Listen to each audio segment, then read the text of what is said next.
Assalamualaikum warahmatullahi wabarakatuh. Kami dari kelompok 3 akan mempresentasikan tentang struktur arsitektur komputer. Bidang teknik komputer, arsitektur komputer adalah konsep perencanaan dan struktur pengoperasian dasar dari suatu sistem komputer. Berikut ini adalah penjelasan mengenai bagian-bagian arsitektur komputer.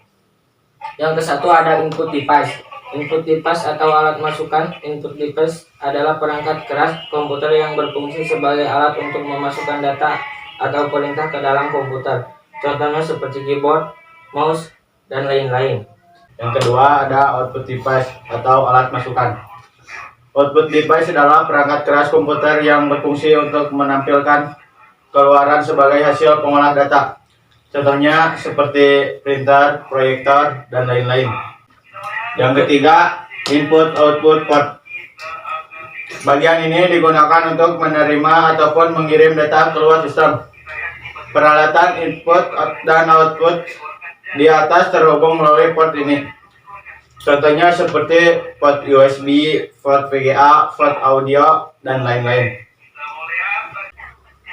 Yang keempat, CPU atau Central Processing Unit. CPU merupakan otak sistem komputer dan memiliki dua bagian fungsi operasional, yaitu yang pertama ada ALU atau Arithmetical Logical Unit sebagai pusat pengolah data, dan yang kedua ada CU atau Control Unit, yaitu sebagai pengontrol kerja komputer. Yang kelima, memori. Memori terbagi menjadi dua bagian, yaitu memori internal dan memori eksternal.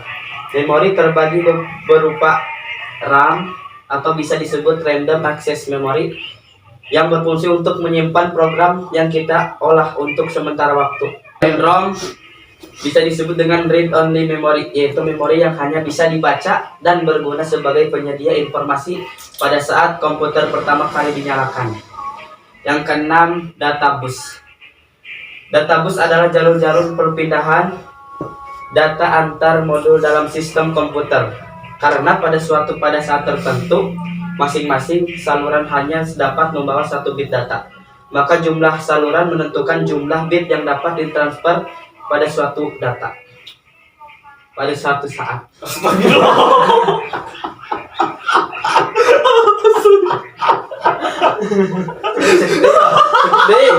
Data bus ini menentukan kinerja sistem secara keseluruhan, sifatnya bidireksional. Artinya CPU dapat membawa dan menerima data melalui data bus ini. Data bus biasanya terdiri atas 8, 16, 32, atau 64 jalur paralel. Yang ketujuh ada address bus. Digunakan untuk menandakan lokasi sumber ataupun tujuan pada proses transfer data. Pada jalur ini, CPU akan mengirimkan alamat memori yang akan ditulis atau dibaca. Yang kedelapan ada control bus. Control bus digunakan untuk mengontrol penggunaan serta akses ke data bus, dan di address bus terdiri atas 4 sampai 10 jalur paralel. Sekian presentasi dari kelompok kami. Wassalamualaikum warahmatullahi wabarakatuh.